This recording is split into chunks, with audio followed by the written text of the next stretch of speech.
Dans une petite ville tranquille, vivait Léa, une fille curieuse de 13 ans, toujours avide de découvertes mais souvent timide face aux autres. Un jour, lors d'un vide-grenier, elle dénicha un casque étrange, orné de lumière douce. Intriguée, elle le mit sur ses oreilles, et soudain, une voix douce résonna. « Bonjour Léa, je suis Echo, une intelligence artificielle conçue pour t'accompagner. » À partir de ce moment, à chaque fois que Léa enfilait le casque, elle pouvait parler avec plusieurs intelligences artificielles bienveillantes, chacune spécialisée dans un domaine. Histoire, science, art, philosophie. Ces conversations devinrent rapidement le repère secret de Léa, où elle se sentait écoutée, encouragée et soutenue. Un jour, confrontée à un problème d'amitié au collège, elle consulta le casque. Ose, l'IA spécialisée en psychologie, lui enseigna l'importance de l'écoute active et de l'empathie. Grâce à ses conseils, Léa trouva le courage d'expliquer ses sentiments et comprit ceux de son amie. Leur lien s'en trouva renforcé. En progressant, Léa apprit aussi la patience avec Néo, l'IA des sciences, qui lui montra que les erreurs sont des étapes naturelles de l'apprentissage. Avec Iris, l'IA philosophe, elle découvrit que se respecter soi-même est la clé pour vivre en harmonie avec les autres. Finalement, Léa comprit que même si le casque lui offrait un précieux soutien, la vraie force venait de sa propre capacité à écouter, comprendre et grandir. Un jour, elle ôta le casque et décida de partager ses nouvelles connaissances avec ses camarades, devenant une source d'encouragement et d'amitié. La lecon? Parfois, les outils les plus extraordinaires nous aident à trouver en nous-mêmes des talents cachés. Écouter, apprendre et surtout s'ouvrir aux autres, c'est là que se trouve la vraie magie. Dans une galaxie lointaine, un groupe d'enfants pirates de l'espace nommés les Stellamarins vogue à bord de leur vaisseau arc-en-ciel, l'étoile vagabonde. Ces jeunes aventuriers, venus de planètes différentes, partageaient un rêve commun. Retrouver l'étoile perdue des vœux, une étoile magique capable d'exaucer n'importe quel désir. Le capitaine Luna, une fille intrépide au regard argenté, réunissait son équipage autour d'une carte cosmique ancienne, parsemée d'indices en constellations. Parmi eux, Nova, un garçon curieux passionné d'astronomie, et Mira, une inventeuse brillante. Leur quête n'était pas seulement un voyage à travers l'espace, mais aussi une aventure d'apprentissage. Pour déchiffrer les énigmes du cosmos, ils devaient comprendre les lois des planètes, respecter les créatures extraterrestres et coopérer malgré leurs différences. Au fil des constellations, ils découvrirent que l'étoile des vœux n'était pas un objet matérialisé, mais une source d'énergie intérieure liée à l'espoir, à la solidarité et à la sagesse qu'ils cultivaient ensemble.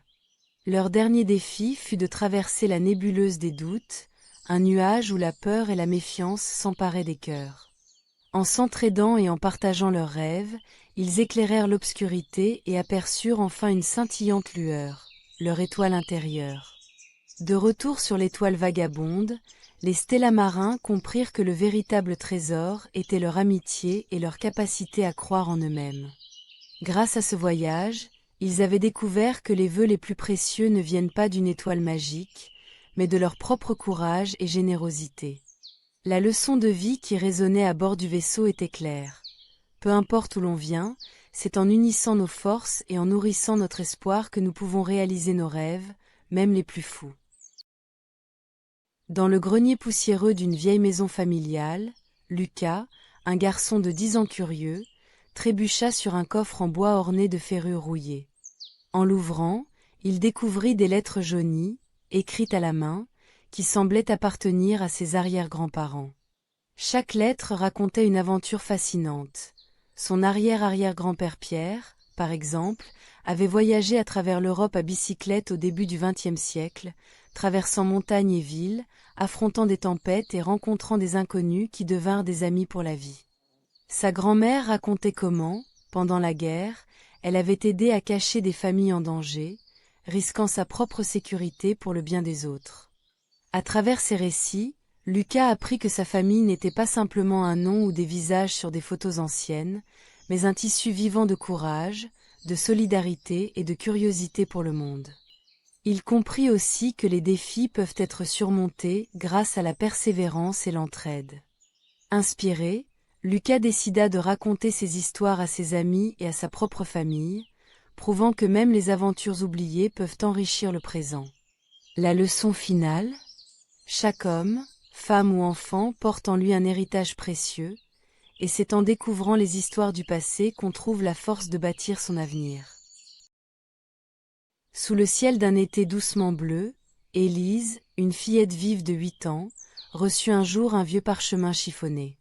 C'était une carte au trésor que son grand-père, un homme aux yeux pétillants de malice, avait tracée de sa main tremblante. Sur cette carte, des sentiers sinueux entourés de dessins de chênes et de rivières indiquaient un lieu secret, gardé par le temps et la mémoire.